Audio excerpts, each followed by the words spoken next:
Kula tanglet tentang sholat teng syariat, Gus. Teng sholat teng syariat niku macem-macem gerakan sholat, Gus. Niku nggadahi tiap-tiap gerakan niku nggadahi kinayah napa, Gus? Matur nembah nuwun. Assalamualaikum warahmatullahi wabarakatuh. Waalaikumsalam warahmatullahi wabarakatuh. Padahal berbagai ayat Allah sampaikan, aku iki dekat, aku iki dekat. Raimu kok sik durung aku. Sing nguasai nikmat iku aku, lah kok kau tidak mau melihat aku? Karena saya melihat nikmatnya, Pak. Tidak melihat sesuatu dalam nikmat. Apalagi nek ketemu balak, wis muring-muring, susah gelisah, nggak bisa. Loh, kalau alifnya itu sudah diselesaikan, kita rukuk lillah, lillahi karena Allah. Ini posisi kita masih ada dua, Pak, muraqabah. Ada kita yang digerakkan, ada Allah yang menggerak, sehingga apa perilaku kita, sholat kita lillahi ta'ala, karena Allah.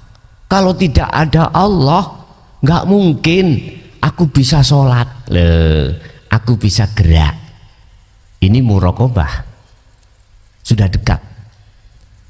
La ilaha illahuwa, dia. Saya dulu itu ya dikasih abah wirid dzikir sir iku, dikasih tahu ini untuk melogrokkan buah-buah yang ditiupkan nafsu, riya, takabur, sum'ah dan lain sebagainya, Pak. Memang, Pak, pada saat itu logrok, tapi pohonnya masih menancap, berbuah lagi.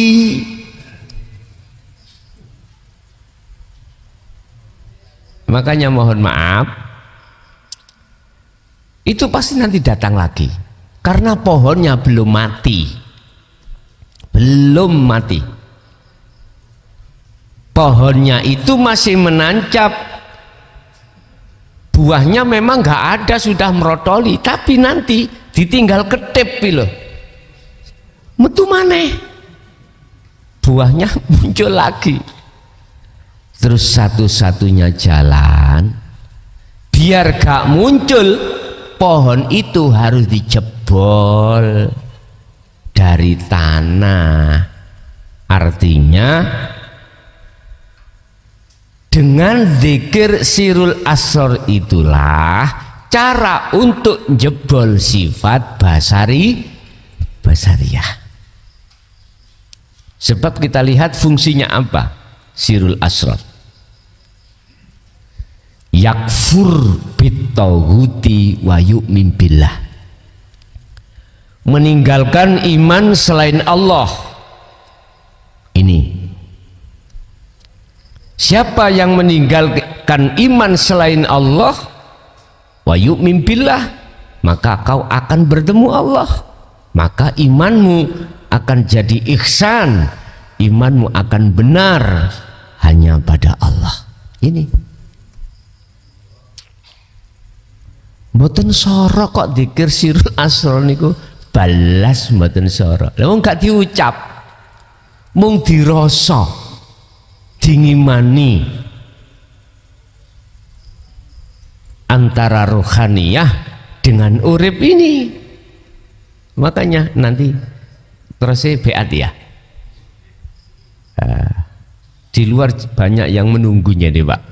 Gus gak beat lagi ya, secara live ngoten ya, nanti lihat pengurusnya di Jember live atau tidak, saya manut aja ngoten.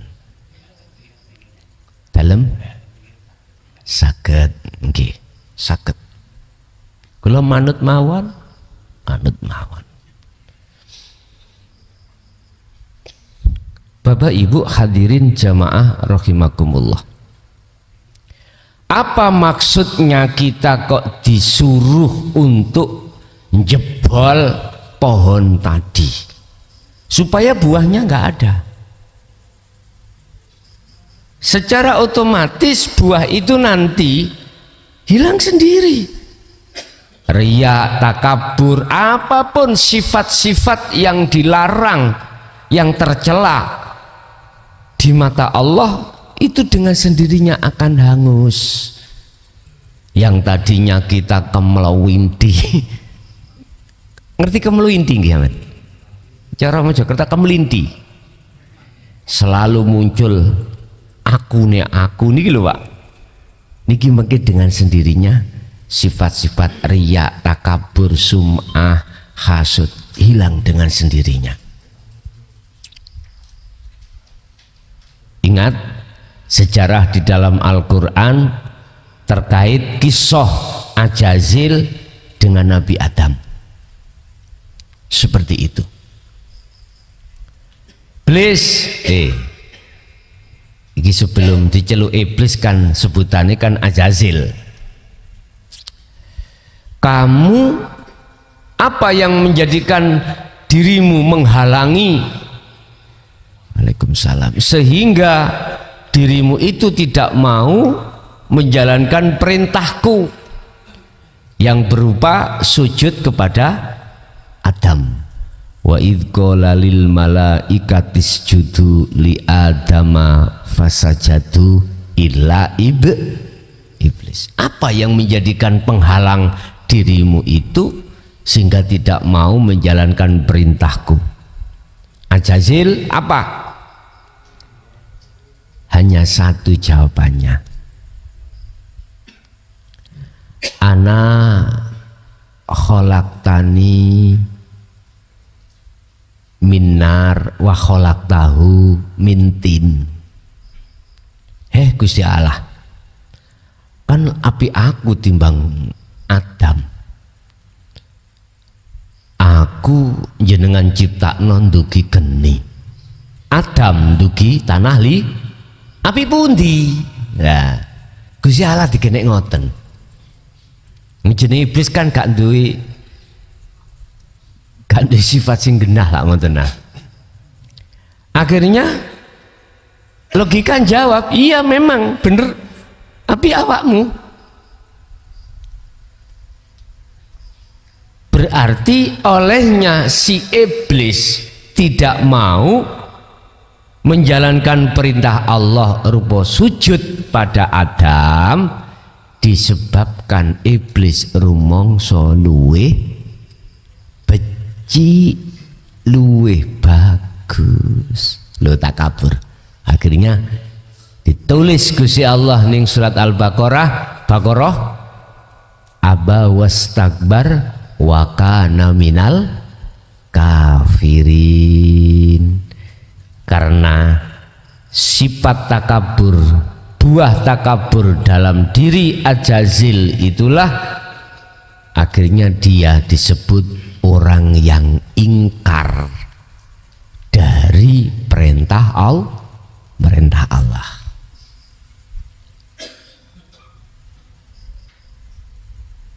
Di dalam Al-Quran surah Al-Baqarah ayat 256 persis ambek makalah niki. Di situ Allah menyarankan supaya hati kita meninggalkan iman selain Allah. Kalau di dalam makalah ini harus tinggalkan sifat basariyah. Kalau dalam Al-Quran itu at-tauhid. Nah, at-tauhid iki nek ditafsirke ya saliyane Allah, masyiwallah. Iman selain Allah. Kalau dikembangkan dalam makalah ini, dalam kitab hikam ini, basariyah, karena basariyah yang apa? Yang subur dalam hati kita, akhirnya keakuan diri makhluk yang muncul, takabur, riya, dan lain sebagainya. Itulah persoalannya. Sama sebetulnya itu. Sifat-sifat yang seperti itu keluarkan dari dirimu.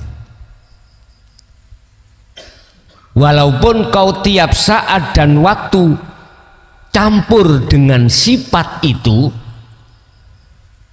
tapi jangan gembul dengan sifat itu. Artinya gini Pak, Allah meletakkan kita kaya. Yang muncul kaya, yang kaya itu adalah akunya Allah. Ngaten niku maksudnya. Walaupun jasmani ini faktane cara logika memang kaya. Walaupun kita punya jabatan sampai presiden kehormatan, tetap kita harus meletakkan etika kita pada Allah, ubudiyah iki pada Allah. Berarti kita tetap menyatakan di dalam diri iman ini yang segala-galanya, yang pangkat, yang hormat hanyalah Allah. Ini kalau saya bilang Allah berarti ini. Apa maksudnya? Lewat makalah ini Syekh Ibnu Athaillah menyerukan supaya melepaskan sifat basariyah atau kita keluar dari sifat basariyah, litakuna linidail haqqi, supaya jenengan gampang krungu penyeluke Allah, pemanggilane Allah. Allah manggil ruhaniyahmu untuk bertemu berbagai macam cara Allah. Lewat sakit, lewat sembuh, lewat sehat, lewat apa? Lawannya sehat itu engkri-engkrien nih lah. Apa itu? Ya kekeringan nih loh Pak ya. Itu Allah cara menyapa dan memanggil kita. Maksudnya kalau itu adalah Allah menyapa, itu Allah memanggil bagaimana?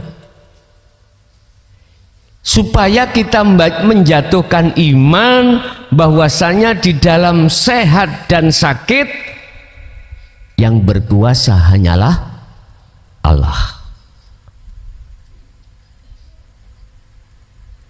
Karepe umat iku aku kongkon urip terus, karepe kongkon sehat terus, berarti aku gak nyawang makhlukin, nyawang Allah berarti digenggen sehat. Berbagai obat terapi ngene tak lakoni, sing ngongkon Gusti Allah. Saya tidak melihat makhluknya.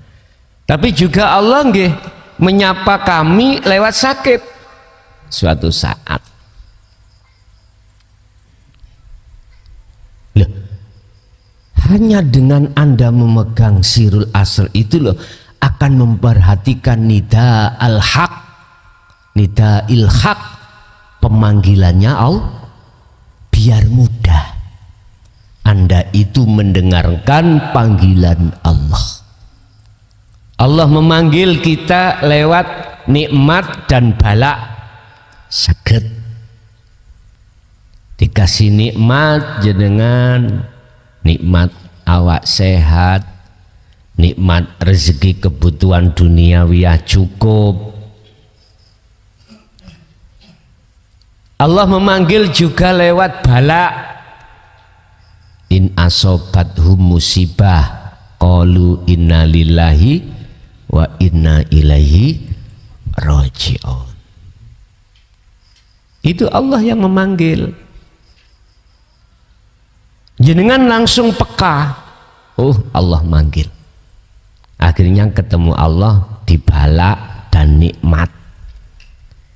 Iki Iki khusus yang bisa mengatakan itu panggilan Allah hanyalah golongan-golongan ahli syuhud. Ciri ahli syuhud sudah memegang kunci musyahadah, wahwa adzikru bisiril asrar. Iki membawa zikir sirul asrar. Akhirnya peka hati jenengan, oh iya Gusti Allah manggil. Ketemulah jenengan di jalur itu, di tempat taat ataupun maksiat. Lah ini dalam taat gampang Gus, aku Gus. Nek waktu dihadapkan maksiat ya nopo niki. Ngeten. Nanti kalau zikir jenengan iku sudah berjalan, selalu peka hati jenengan tentang keakuane Allah, paham sendiri bukan maksiat itu sebetulnya, itu cuman pandangan orang lain itu maksiat, tapi jenengan tidak, karena hati sibuk bertemu Allah di situ pun peka. Nah, kadang-kadang Allah menyapa itu tidak ada hubungan secara fisik terhadap diri pribadi, orang lain. Kita ditemukanlah contoh orang lain mengalami gini-gini, jenengan langsung peka. Allah, tidak akan pernah hatimu beriman selain Allah ini. Linida ilhaq iku mujiban, gampang jenengan iki ngestokake, ngrungokake, mendengarkan pengundange Allah atau pemanggilannya Allah, ngestokake ketemu, maksudnya mujiban. Baik di dalam waktu sholat yo ngestokake bertemu, di luar aktivitas sholat apapun yo bertemu. Ini kalau zikirnya itu sudah jalan, Allah mesti meletakkan nur makrifat semakin besar. Dengan begitulah peka, langsung peka, langsung nyaut. Makanya di dalam syariat kan ada keterangan gini, wong adzan iku wong nyeluk, lah ngene nggih, undangane Allah, disuruh untuk bertemu Allah di dalam sholat, diundangi Allah. Cara haji dipanggil, nah eling dah kan. Itu kalau nggak dipanggil Allah gak iso budal kamu. Kadang-kadang travelnya human error, gak jadi berangkat tanggal ini, bulan depan. Pokoknya gak dipanggil Allah gak iso, gak bisa kita haji, gak bisa. Wis ket biyen nek gak dipanggil ya gak iso teko. Panggilan itu Allah manggil kita itu setiap saat dan waktu. Nggih. Sampeyan eling mripat tritilen Pak. Apa mriki ngarani apa? Jare dirasani sapa lah ngoten nah. Oh keduten, keduten. Nek cara Mojokerto tritilen namanya. Sapa ngrasani aku rek tritilen keduten. Lha Gusti Allah sing ngotek iku, Gusti Allah sing manggil. Lah kok mlayune nang wong. Yes. Memang keingkaran itu harus terjadi pada siapapun. Anu tanggoku wetenge gawat de, habis disantet. Ngaten nggih.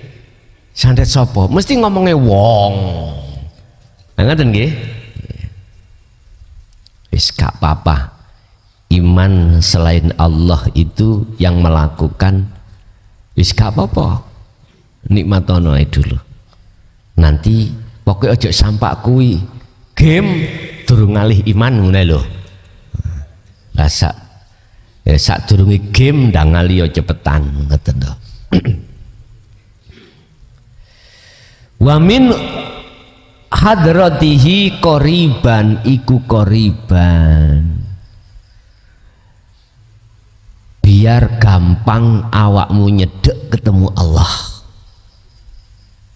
Berarti sifat basariyah itu miturut pandangan ilmu sebagai momok sebab akibat kita tidak mendengarkan panggilan Allah, hati tidak bisa mendekat pada Allah. Artinya dari sisi pandangan ilmu sifat basariyah ini sebagai sebab ilmu loh, ngomong ilmu loh ya, kita semakin jauh dan semakin buta kepada Allah.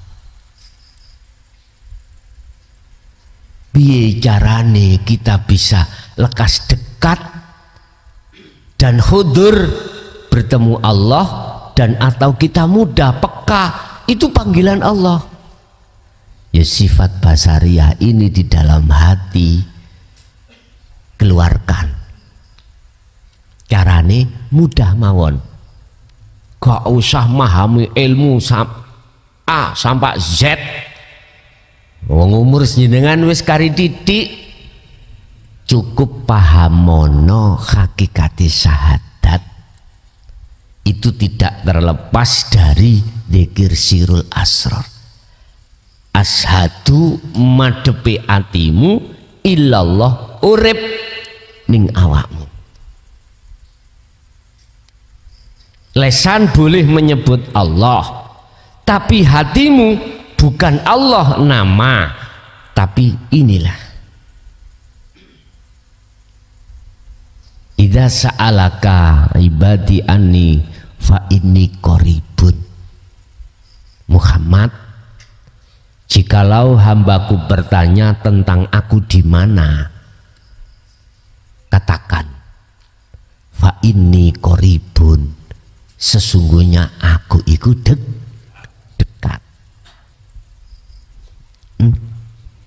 Pak, jelas ya? Bukan udara, bukan oksigen, tidak bisa kita sebut.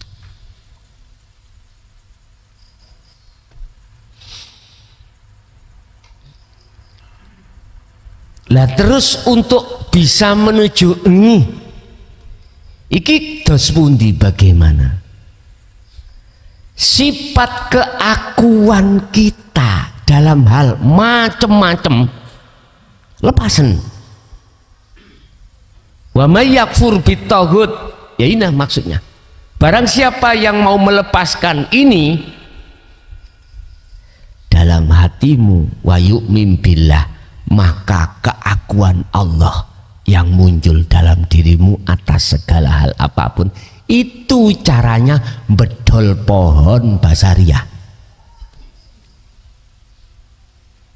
Makanya saya katakan di dalam dzikir sirul asrar itu ada tahapan su'aul basyirah, merasakan, mengimani semua yang berperan atas segala hal apapun dalam dirimu itu cuman Allah ini. Makanya sering-seringlah hati jenengan masuk di wilayah iman yang seperti ini, sering-sering. Sebab kalau itu sudah terjadi, maka ainul basyirah, pertemuan akan terjadi, wa yu'min billah. Sampai gak usah mamang, gak usah khawatir pada Allah. Allah wis janji sing sapa wonge, barang siapa di dalam dirinya ada keinginan untuk bertemu aku, kata Allah, aku berjanji dalam waktu yang sudah kutentukan pertemuan itu terjadi. Pertemuan yang kuimpikan ternyata bukan hayalan. Rindu yang selama ini, waduh. Syair itu berarti penuh pitutur. Bisa jadi. Jangan kau lihat dari sisi musiknya. Makna sebuah syair yang harus kita pahami. Nek kalau kita pahami waktu muda, yo gendakane makhluk iki. Lah ngoten nggih. Kalau yang memaknani wong tua-tua ya terhadap Allah. Larinya tidak pada makhluk tapi pada Allah.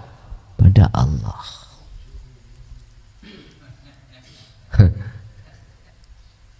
Dulu sebelum tahun 2013 kan saya punya orkes lengkap, Pak, alat orkes lengkap.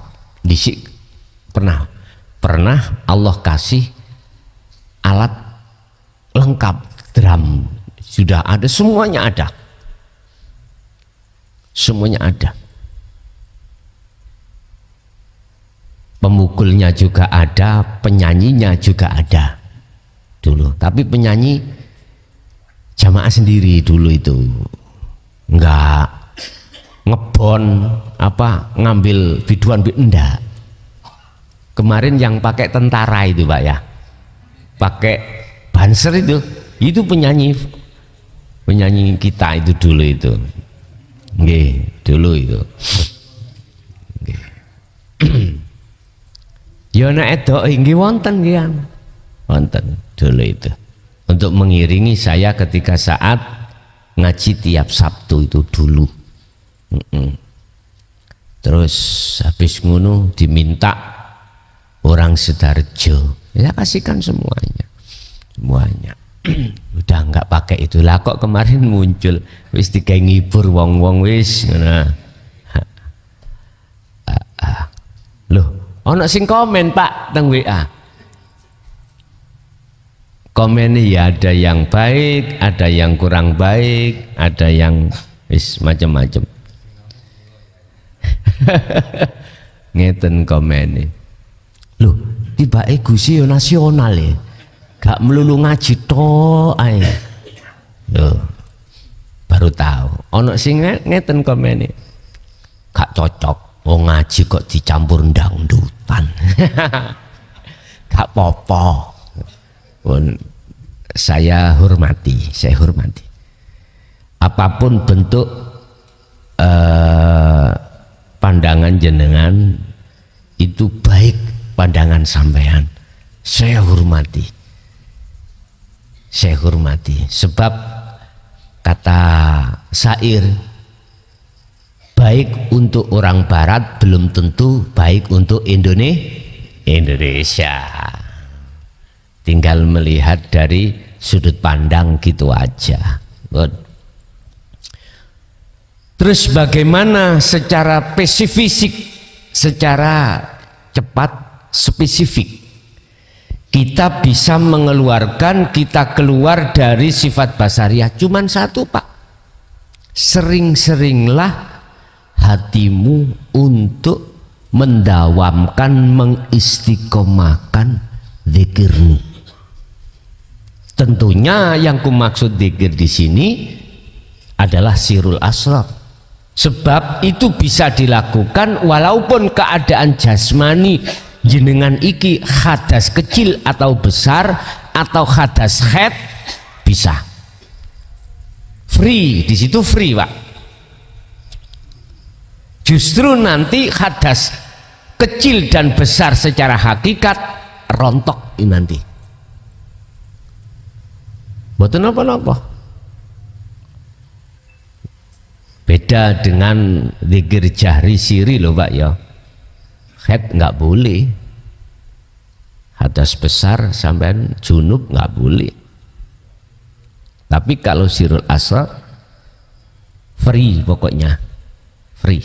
Keadaan dan dimanapun jenengan berada, beraktivitas apapun, mestinya itu harus selalu ngantil dalam diri Anda.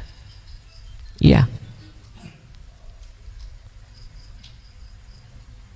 Berarti bisanya ambruk sifat basariah dalam diri jenengan hanya dengan cara, secara ilmu loh Pak ya, secara teori, secara ilmu harus jenengan berzikir. Lah ketika zikir itu berjalan, etika secara makrifat harus sampai pegang apa? Tidak merasa kalau diri kita yang berzikir.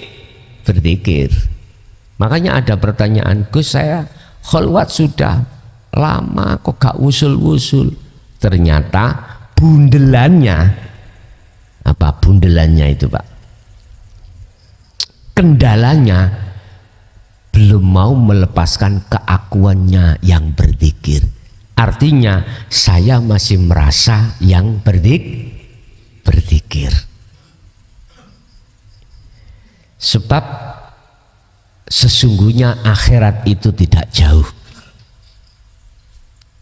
Enggak seperti apa yang kita angan-angan dulu. Akhirat itu yo sok nanti kalau sudah melewati hari kiamat, di situ masuk dalam alam akhirat.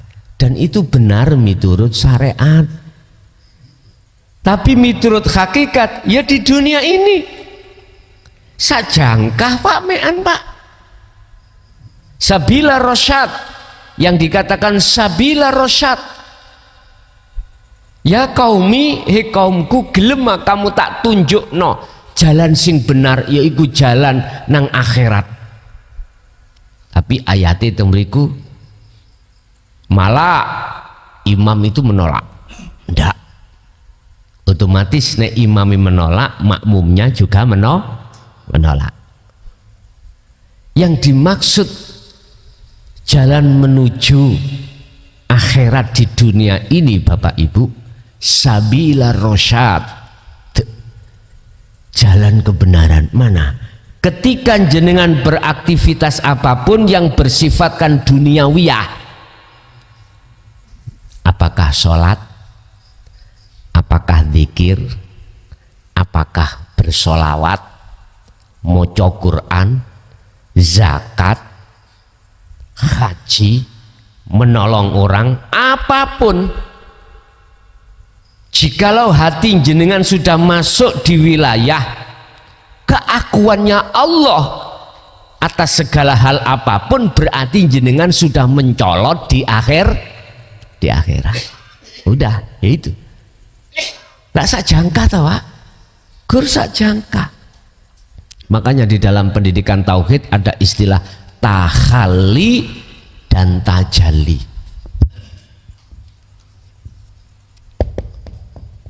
Tahalli, tajalli. Sebelumnya tahalli itu taholli. Itu berarti kalau taholli sifat basariah itu masih subur dalam diri kita. Tahalli adalah proses penafian, pelepasan sifat basariah, pelepasan keakuanku yang melakukan dari segala hal apapun. Nah, tajalli penetapan keakuannya Allah dalam hati jenengan. Nah, itu nanti dengan sendirinya akan muncul Pak. Datangnya nggak bisa jenengan tolak, nggak bisa.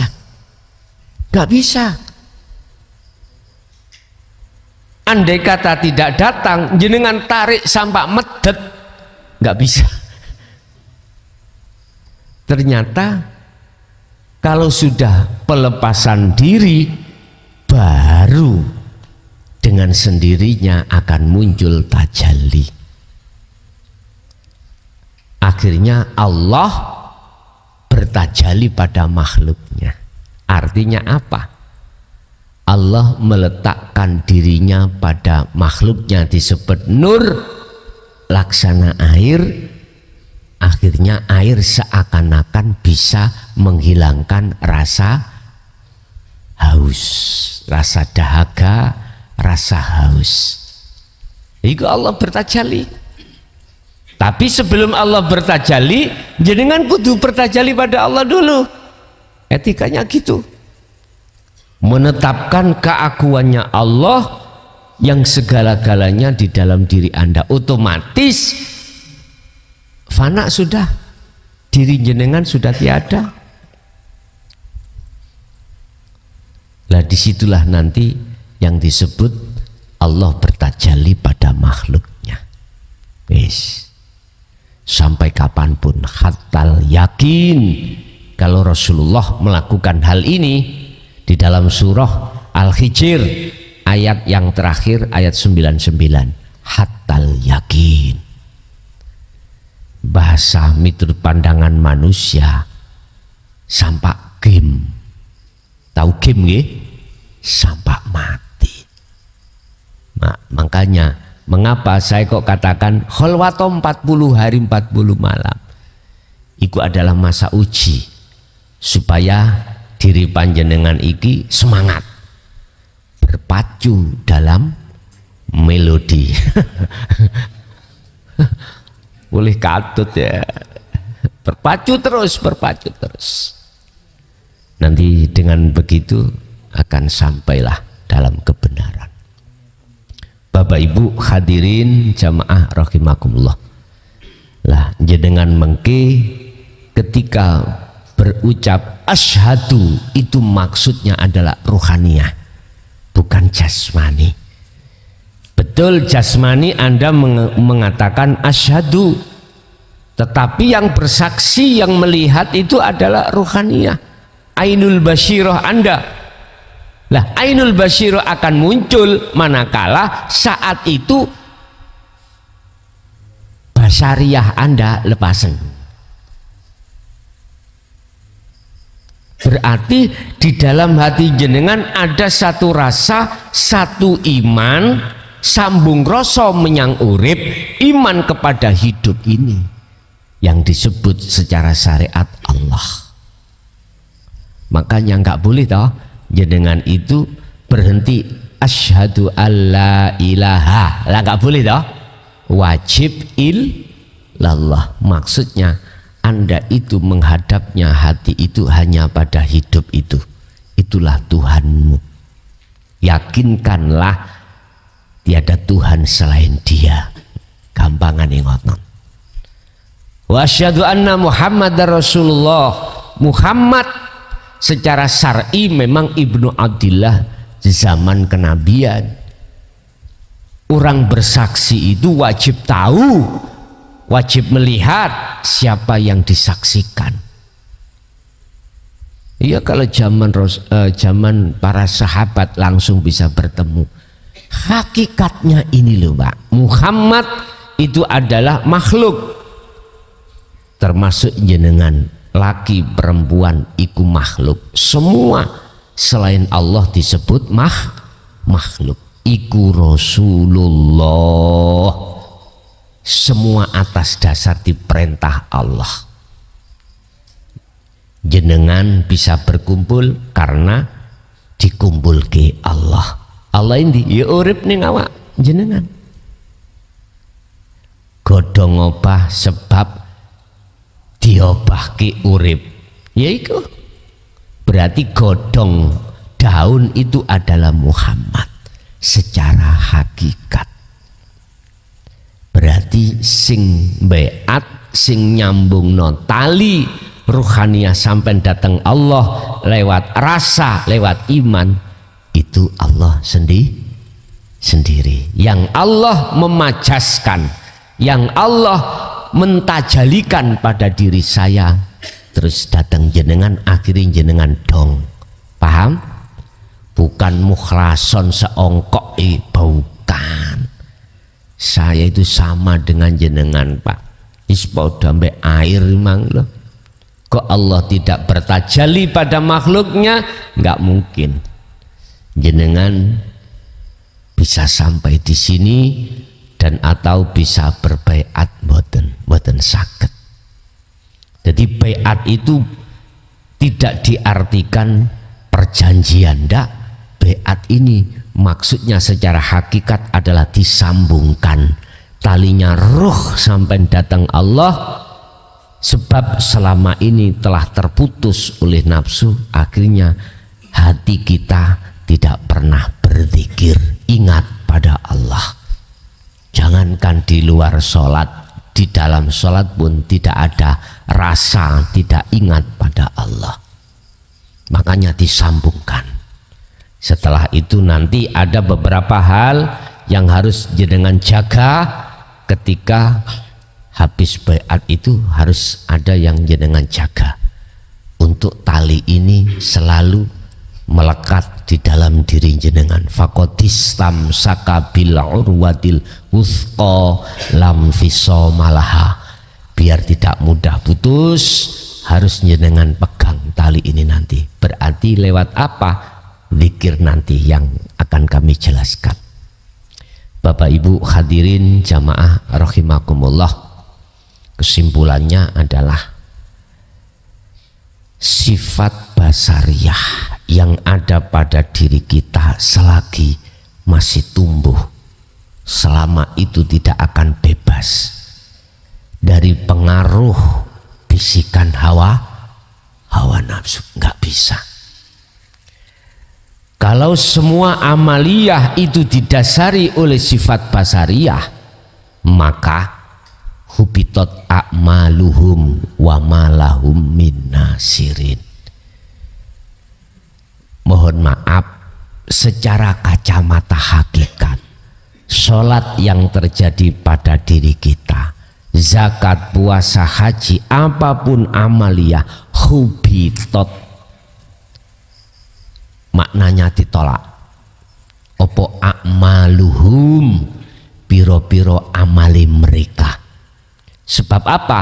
Hubitot ay batolat, batal sebab ada najis di dalam hati kita, yaitu ngakoni keakuan kita sebagai makhluk yang bisa melakukan. Inilah persoalan. Wa malahum min nasirin. Nah ini tambah nemen. Wa malahum lan ora ono utawi mereka iku min nasirin, opo min nasirin iku penolong.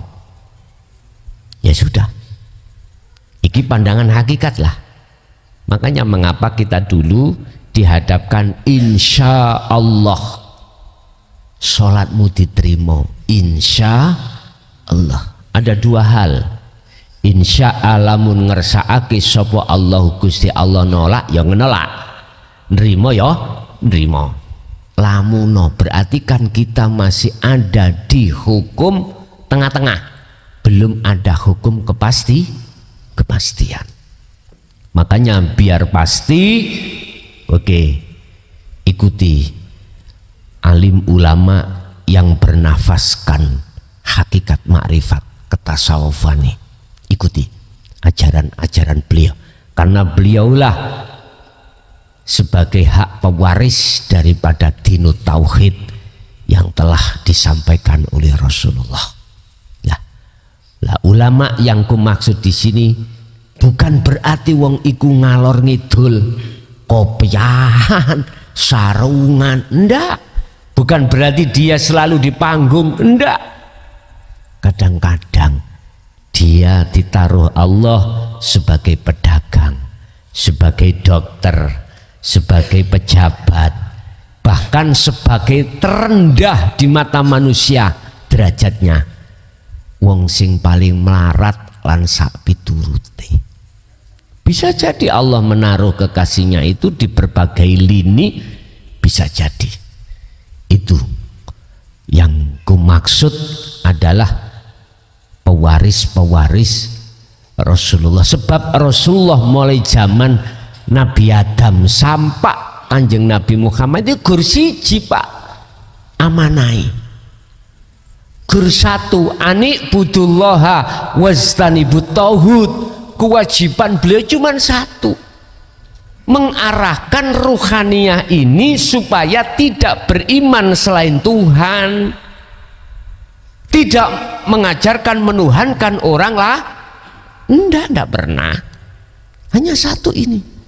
Makanya saya katakan kunci wahyu di dalam Al-Quran itu hanya ada di dalam surat Al-Isra Al-Anbiya ayat 25. Itu kunci daripada wahyu Allah.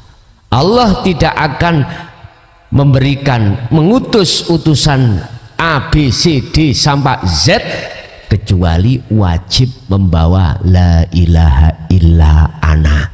Pun niki inti semua wahyu itu ada di situ. Lah, inti wahyu ini malah gak diterangkan di tengah-tengah masyarakat selama ini. Bahkan yang diterangkan adalah la ilaha illallah, la ilaha illallah. Iki kebanyakan. Anta tidak, apalagi ana. Akhirnya mengatakan surga iku, nah, akhirat iku, iku berarti panjang. Waduh. Padahal surga, neraka, padahal akhirat itu di depanmu. Ad-dunya mazra'atul akhirah, kata Rasul. Lakuning dunya iki sebetulnya itu adalah tabur ngunduhmu akhirat di depanmu itu. Gak paham, Pak. Mengapa gak paham? Sebab ketika ayatim mubayyinat, ayat yang jelas yang menerangkan tentang akhirat ditolak. Mengapa? Sebab kok ditolak?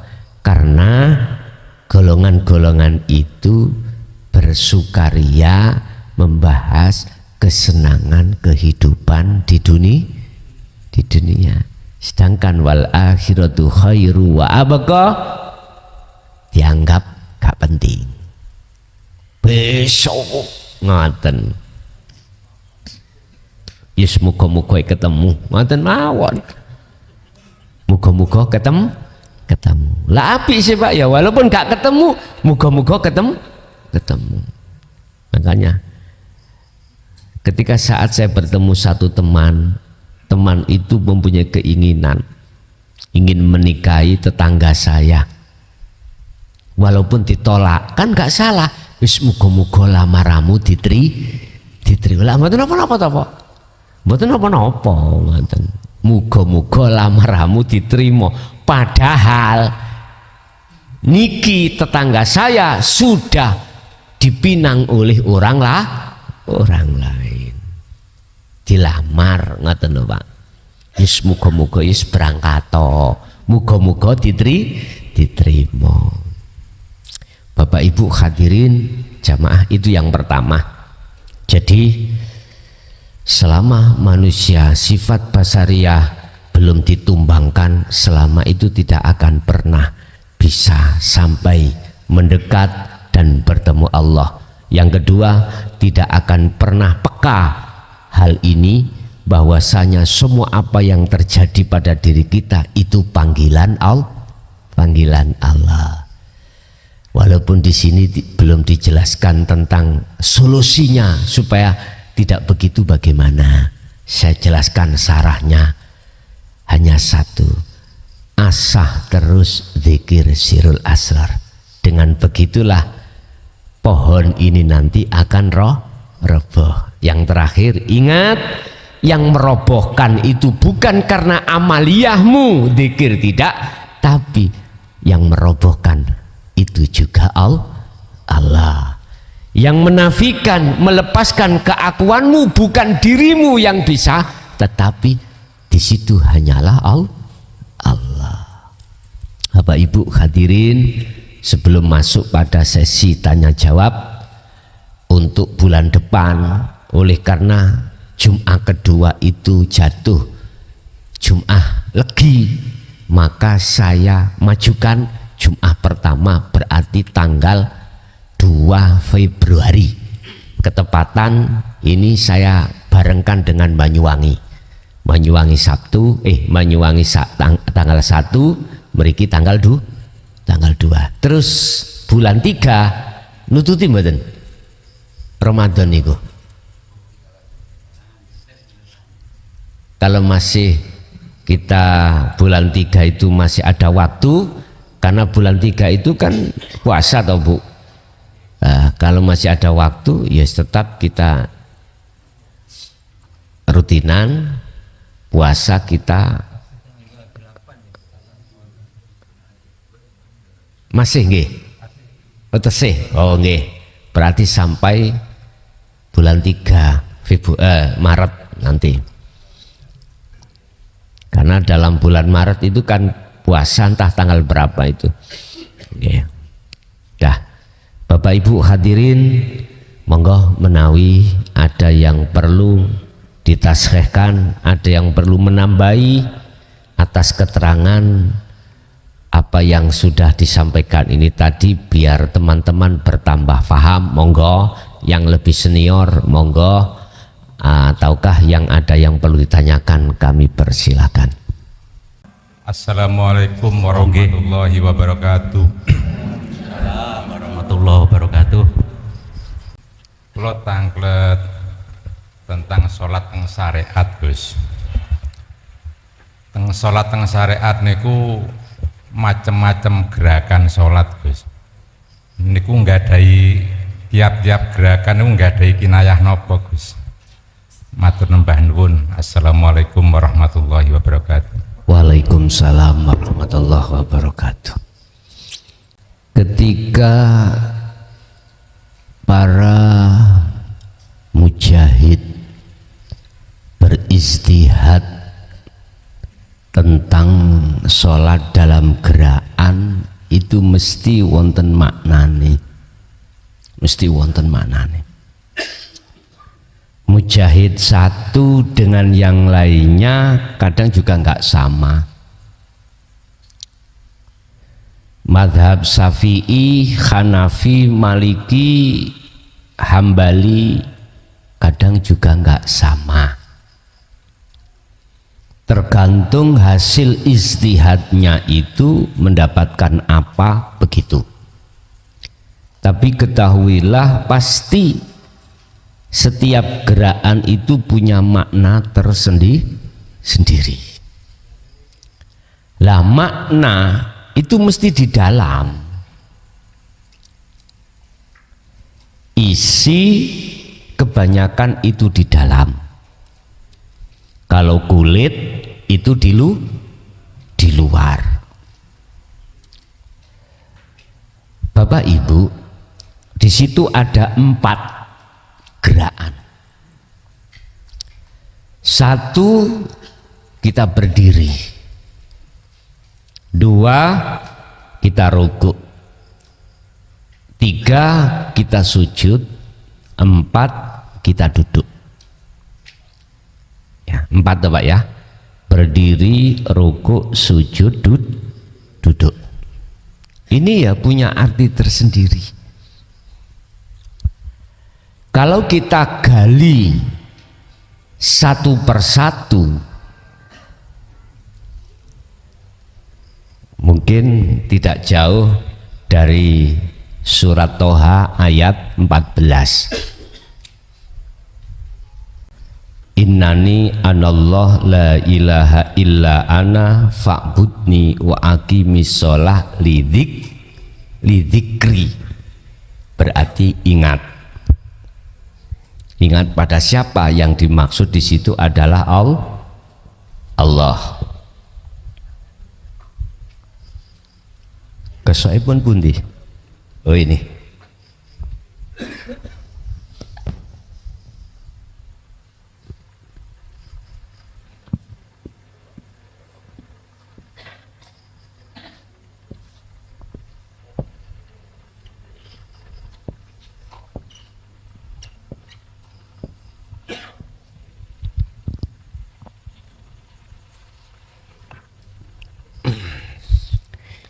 Itu ada proses ismuddat Bapak Ibu.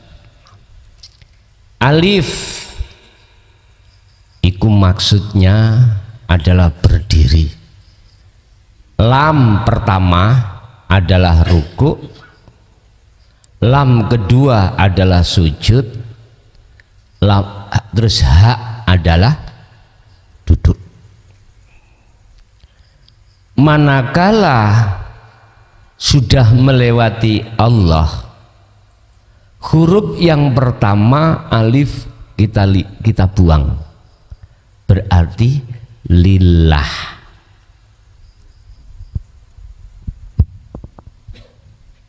Ini Allah, kalau alifnya hilang lillah.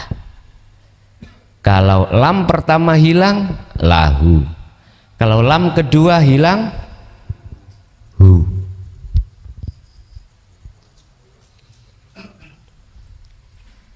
Itulah proses syariat, thariqah, hakikat dan makrifat. Maknanya juga beda. Makanya jangan heran kalau kita masih di posisi Allah, di posisi syariat, kita selalu menyembahnya pada ismudzat, nama. Kenalnya kita hanya nama. Pokoknya Allah. Lah ngeten nggih. Di manakah Allah? Mesti ndoding ndukur. Gak mungkin ndoding meni. Udah Pak, ini proses kita. Kita juga ngalami seperti itu. Kita masih kenalnya Tuhan itu sebatas nama. Lah kepethuk jamaah bareng gitu. Nggak tahu kalau ini si A. Kisahnya kayak ngeten Pak, kisahnya ceritanya gini. Saya itu mempunyai masalah. Tetangga saya mengenalkan si A kepada aku. Son, aku punya teman si A pandai gini. Temui dia. Alamatnya ada. Petunjuk jalannya, kamu harus naik ini ke situ. Terus nanti ganti oper, kamu harus oper bis gini dikasih tahu. Lah ketika saya belum datang ke rumah si A, Bapak Ibu, lah kok suatu saat saya sholat di alun-alun ketemu si A, jejer sholat sama dengan saya. Mungkinkah saya bisa mengatakan ini si A yang dimaksud? Gak mungkin. Makanya kita gak mungkin merasa kalau ini Allah.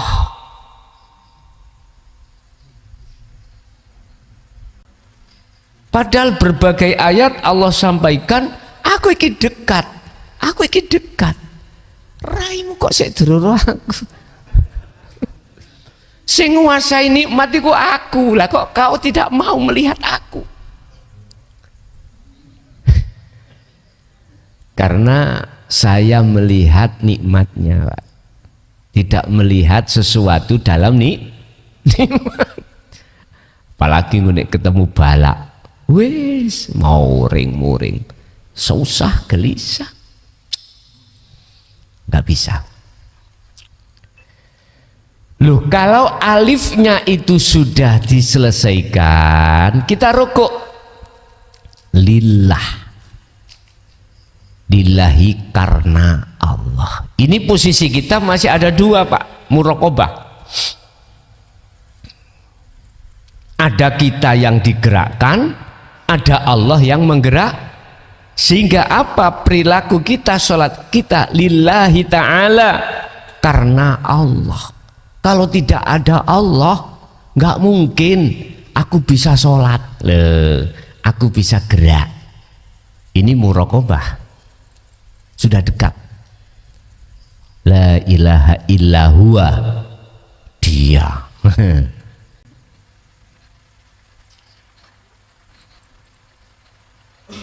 Lah maksudnya jangan berhenti di situ. Intinya silahkan Anda itu bertorikoh apapun, torikoh itu jalan kok Pak. Media, sholat ya torikoh, ngobati wong ya thariqah, jenengan sebagai dokter, apapun aktivitas itu disebut thariqah, jalan media. Lu di situ ada Allah, empakkan hakikatnya. Apa tujuan? Apa tujuan? Bertemu. Otomatis kembali pada sistem ngaji basariah, mau harus dilepas. Lahu kedua Allah, berarti Allah sendiri. Ainul Basyirah, ini sing dimaksud. Berarti jenengan keadaan sujud. Sudah jenengan tanggalkan semua apapun, kehormatan apapun sampai tanggal no. Keakuan diri sudah lepas. Makanya mengapa kepala lebih rendah daripada pantat? Padahal pantat niki kan sing paling ngasor toh. Ono dukur, kepala ada di bawah. Kalau iling juga kula nek menyanyi ini, kepala, pundak, lutut kaki, tak angen-angen. Arek iki kok menyanyi ngono ya. Berarti Gusti Allah nyeluk. Sama lihat orang sujud, kehormatan apapun sampai taruh di bawah. Wa minal laili fasjud, bahasa syariat disebut sujud. Artinya tundukkanlah dari segala hal, hukum apapun itu Allah. Berarti basariah sudah lepas ini Pak. Lahu iku tetap kedua Allah, berarti segala-galanya itu Allah. Duduk akhirnya selesai. Udah kau no apa-apa wis. Maksudnya di situ sudah nggak ada sebutan. Kok kalau boleh ya kata tulis kalau boleh. Tapi di seneni wong syariat aku. Lah kan gak muni belas. Artinya ngene. Wis gak popo kuwi ngomong syariatmu ngomong banyu iku sing ngilangi ngelak atau haus, tapi hatimu wis gak ngucap. Ini lengkap sudah. Inilah gerakan-gerakan di dalam sholat itu, maksudnya seperti itu. Kalau tentang masalah bacaan-bacaan, nggih ngapunten, saya sendiri juga tidak mau keluar dari syariat loh ya. Ngunek keluar, Allah Maha Besar, Allahu Akbar. Jani ya ora apa-apa. Tapi ya apa-apa. Ngoten wis ben gak terlalu panas ya tetep ae Allahu Akbar. Terus bareng ngono maca Fatihah. Lah kok jenengan maca halo Bandung.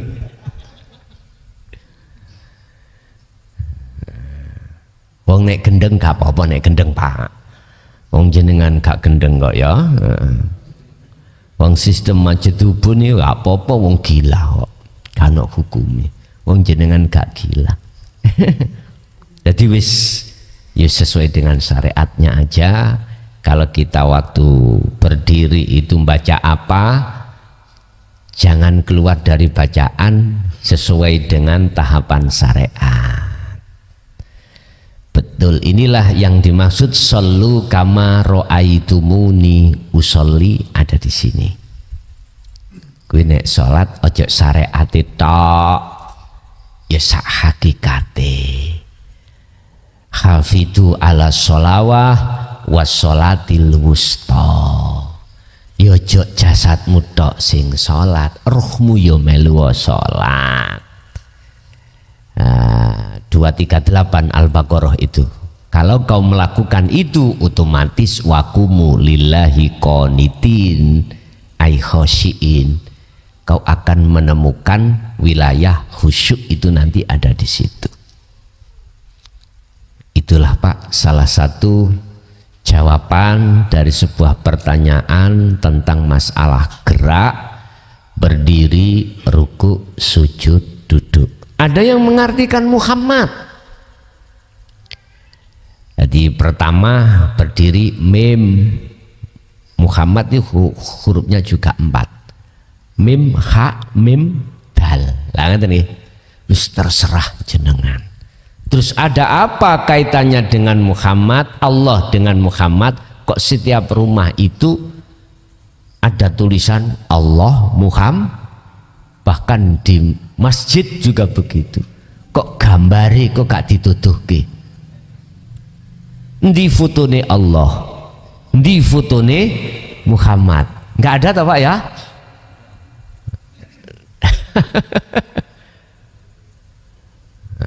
Sampai kenal Salman Rushdie ya? Tahun 90 kalau nggak salah ya. Oh, kok 90, sebelum 90 itu mengkarikaturkan Rasulullah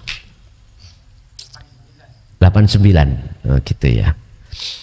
Itu pernah jauh beruang Islam lah kan ya. Ternyata di belakang Salman Rushdie itu ada orang yang kuat itu, yang kuat. Gak boleh dikarikaturkan. Terus pertanyaannya, ada apa antara Allah dengan Muhammad? Mengapa syahadatnya kok bukan Adam Rasulullah, kok Muhammad Rasulullah?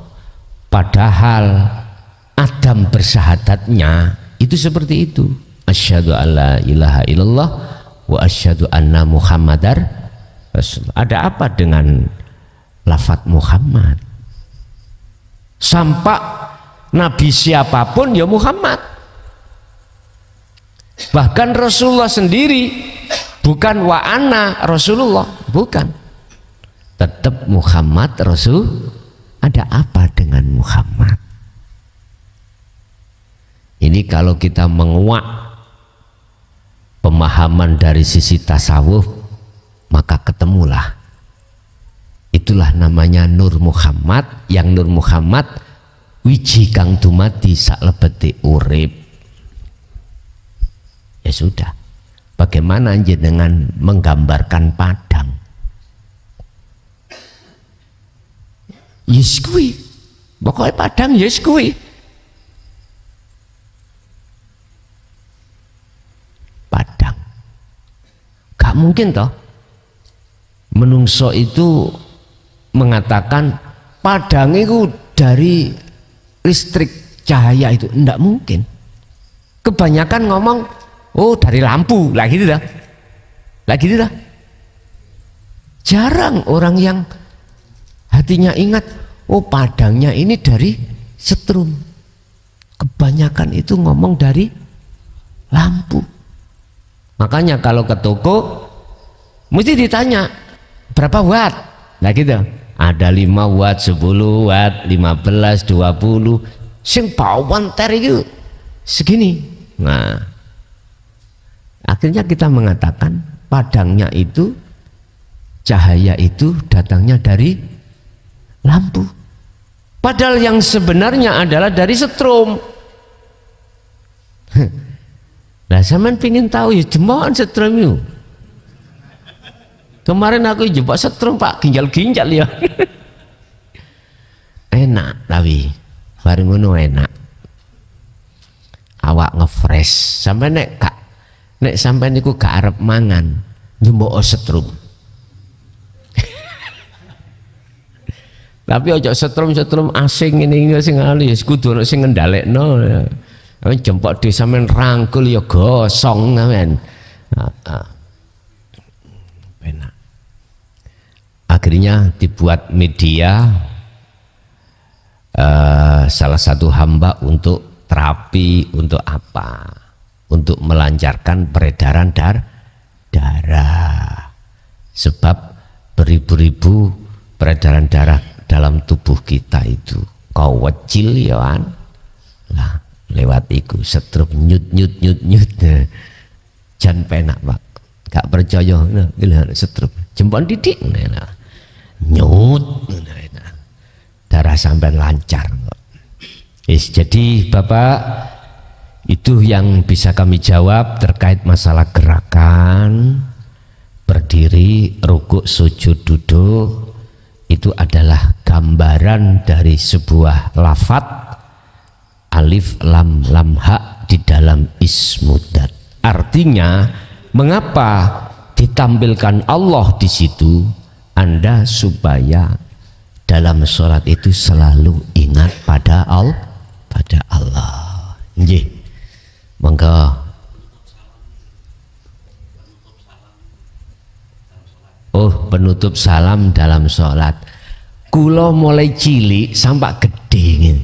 Ketika jamaah, enggak mungkin jamaah itu ketika imam assalamualaikum makmumi waalaikum gak tumon. Semua mengatakan ternyata itu pada dirinya sendiri jasmani dan rohani. Ngoten. Nggih. Wonten melih.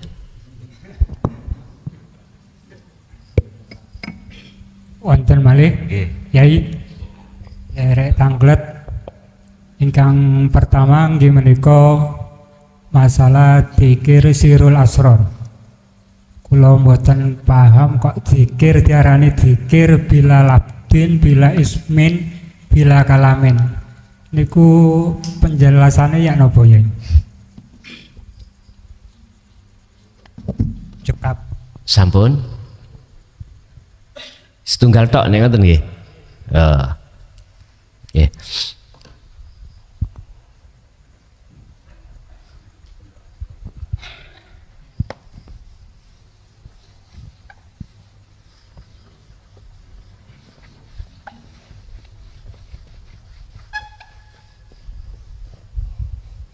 Kita sejak kecil mengapa harus dididik ilmu syariah? Ini loh Pak.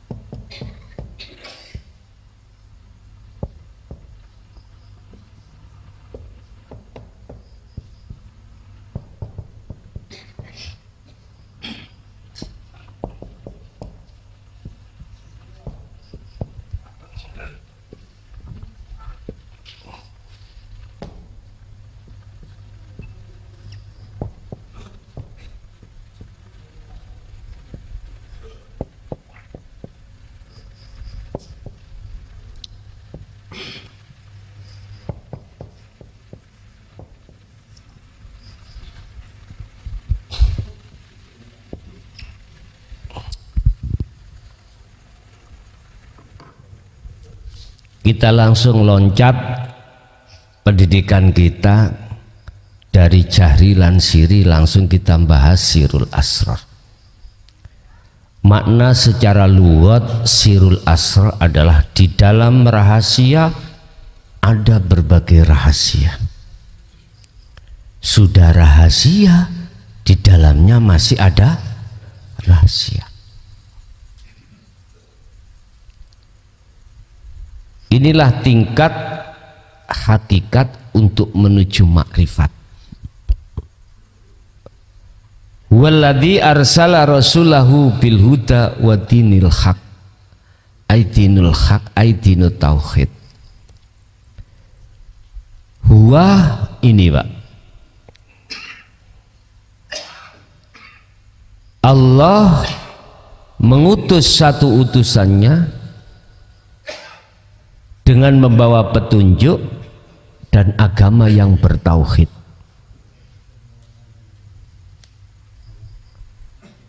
Mengapa tidak langsung Allah aja? Lah kok Allah masih menyuruh utusannya? Karena makhluk. Justru Allah menampakkan dirinya terhadap hambanya yang kami sebut sebagai Allah bertajalli pada makhluk.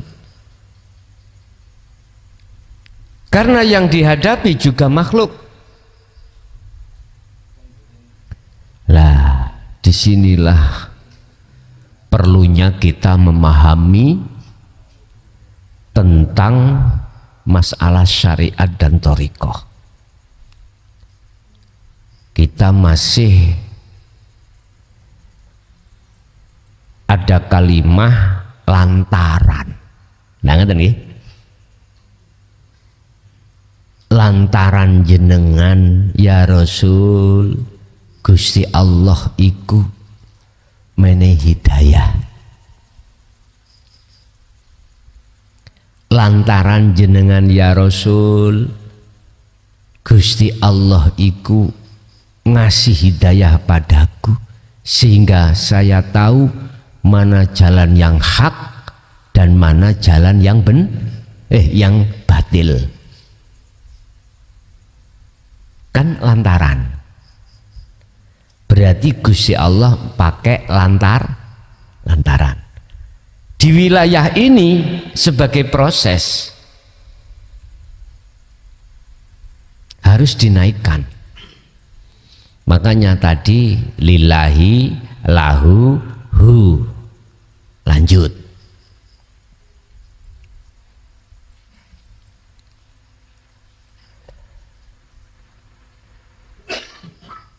Terus tatkala umat ini miturut Al-Quran masih tidak percaya dengan apa yang dibawa oleh Kanjeng Rasul, petunjuk gak mau diterima, dino tauhid ikut diingkari, maka selanjutnya Allah akan mengutus utusannya tidak berbentuk manusia. Gusti Allah nek wis pegel, Gusti Allah nek pegel lho Pak ya,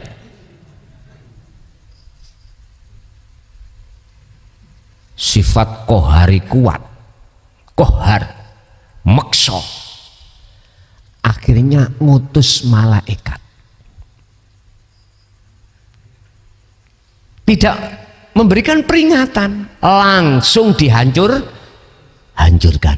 Kapan ini? Dan ini pasti terjadi.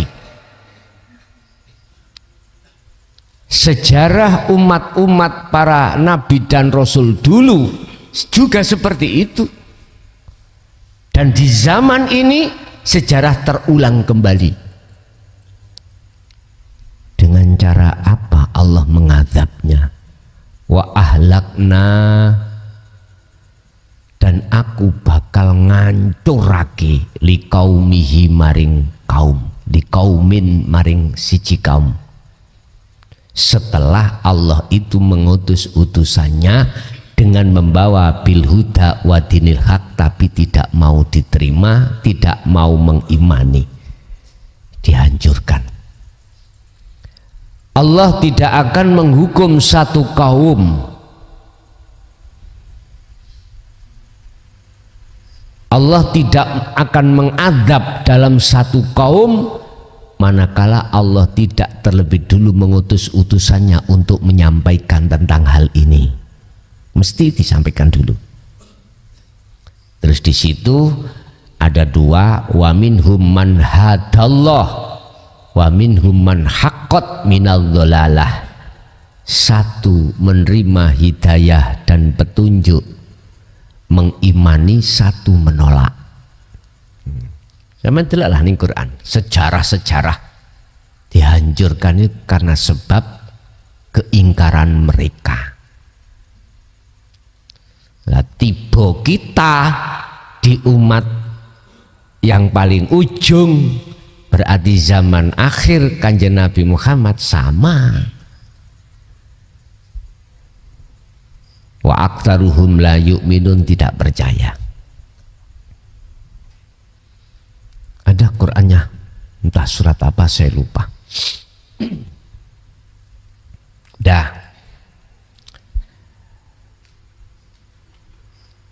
jangan kau punya makna ketika secara syar'i Allah mengutus utusannya itu Allah berserikat. Jangan.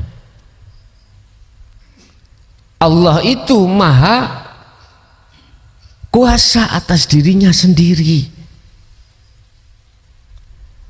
Lah adanya muncul Rasul makhluk karena yang dihadapi makhluk.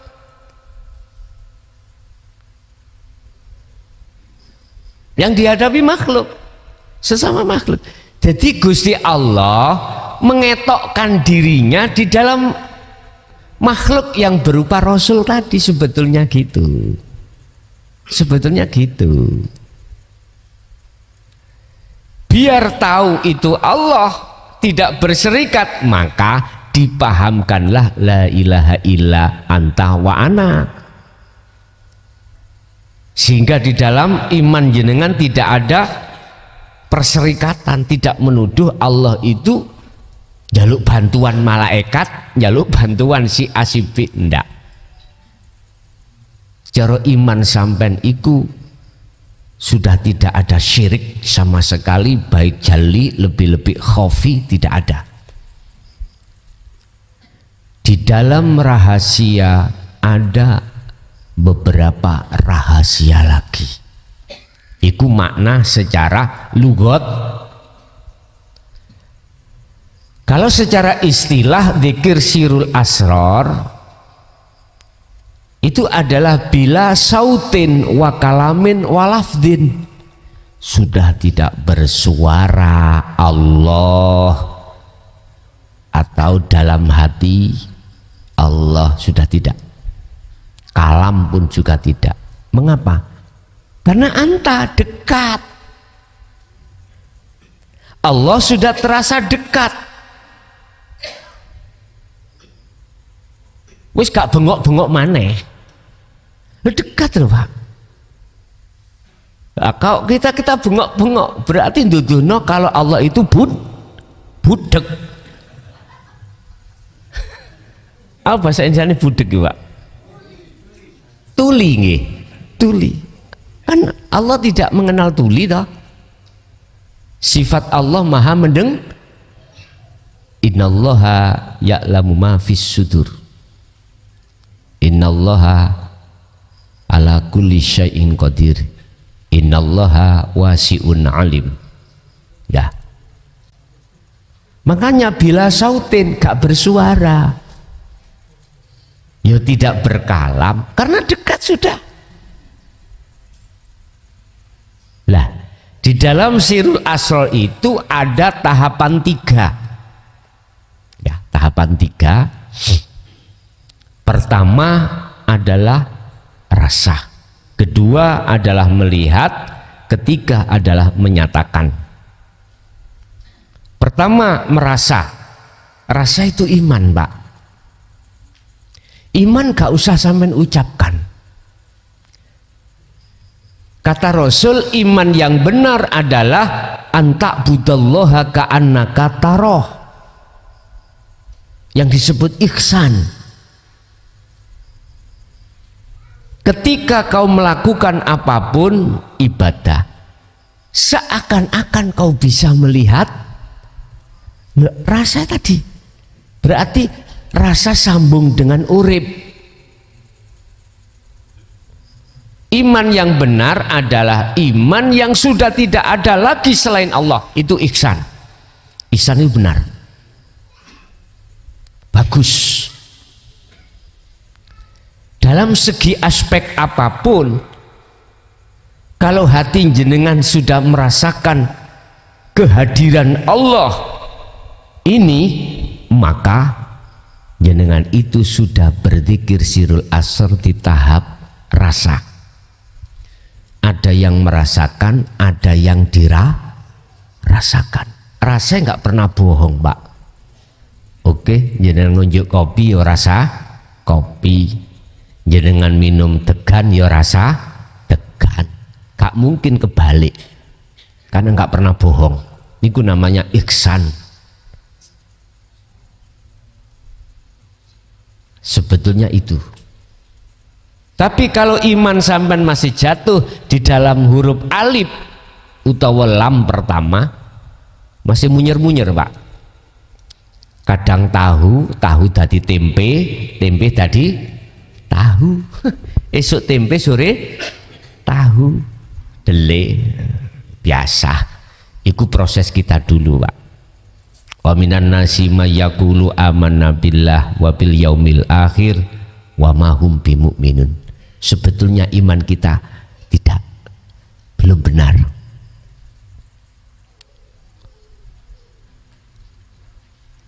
Yes. Itu harus kita asah Pak.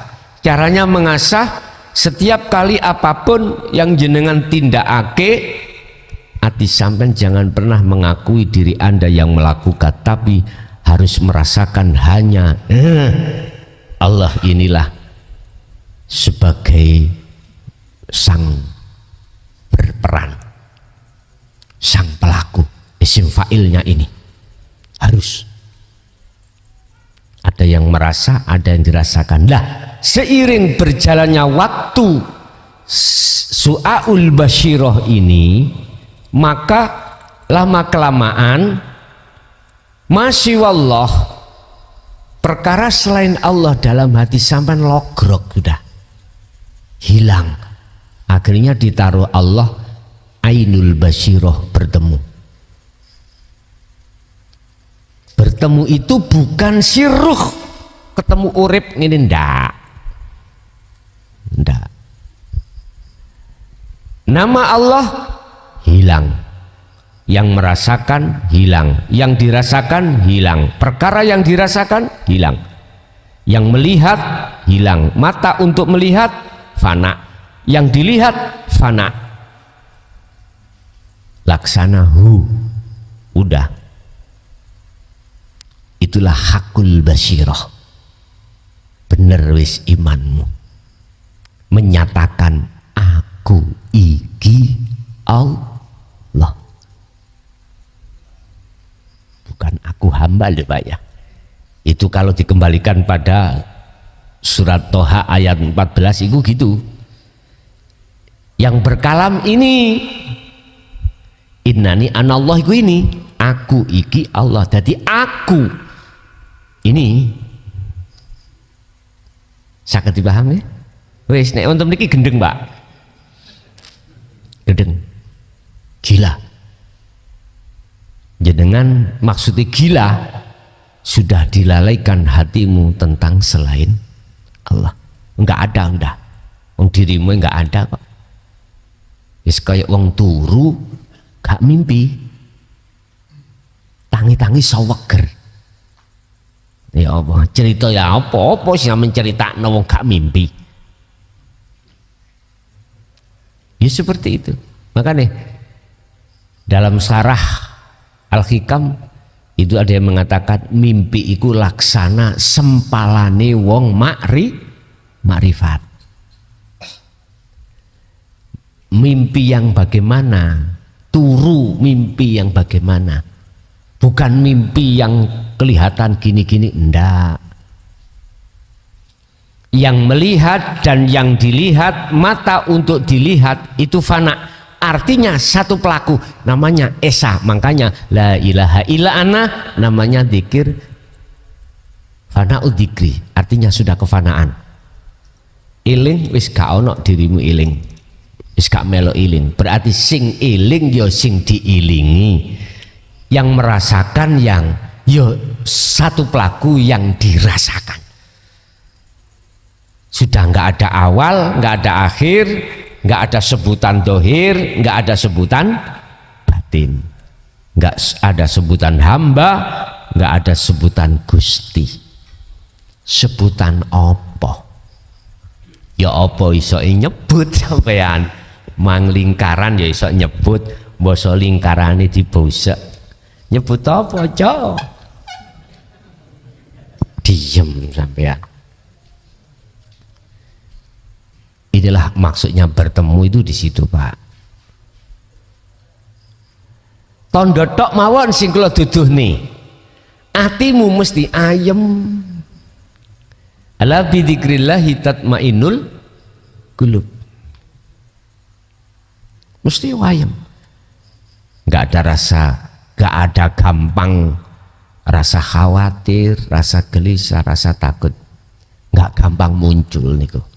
Sebab ala inna auliya Allah la khaufun alaihim walahum yahzanun. Jadi cara praktek sampai zikir sirul asrar adalah ruhaniyah jenengan diem, hanya merasakan, mengimani atas segala apapun itu hanyalah aku Allah. Pertama yang berperan hanyalah Allah, urip iku. Setelah itu dadine aku Allah nanti. Wis. Iki kapan-kapannya terjadi seperti ini Allah sendiri. Sing penting kita itu manut ambil Allah, disuruh menjalankan zikir, yes kita jalankan. Diperintahkan untuk melepas keakuan diri yang berzikir, lepaskan. Itu nanti akhirat akan menjadi satu jangkah, sakedep. Betul secara jasmani di dunia, ruhaniyah sampai sudah di akhirat. Memang syaratnya kalau sudah masuk, dikatakan masuk di akhirat, semuanya hancur. Betul yang dikatakan Bang Haji Pak Roma Irama itu. Judulnya kiamat, gunung-gunung dihancur kelangan nggih. Ya apa iku lirike saya nggak apal. Sepintas mawon gunung-gunung dihancurno kabeh hancur. Itu tadi semua fana, baru bisa dikatakan di akhirat. Dalam bahasa sanepan dalam Al-Quran, selagi dalam hati masih ada syirik, walaupun sebiji sawi, nggak akan bisa ke surga. Syirik pada Allah loh. Itu kalau saya tarik ke hakikat, selama di dalam diri masih ada selain Allah, maka nggak akan bisa bertemu Allah. Gampang jane nek gelem ya. Nggih, niku Pak ya. Maksudnya sirul asrar.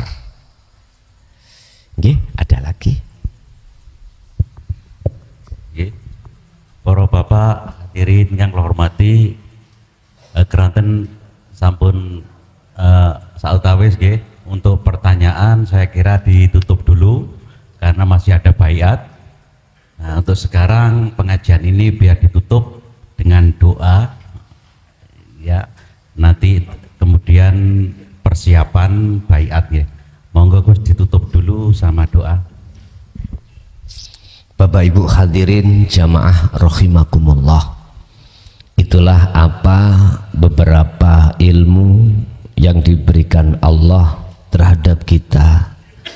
Semoga estu menjadi satu buah ilmu yang manfaat, barokah terhadap kita dan keluarga kita, anak keturunan kita ila yaumiddin. Lahumul Fatihah.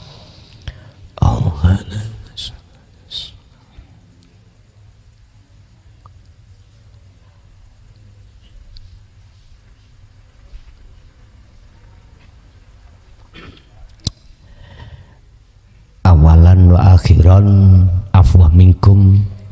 Assalamualaikum warahmatullahi wabarakatuh.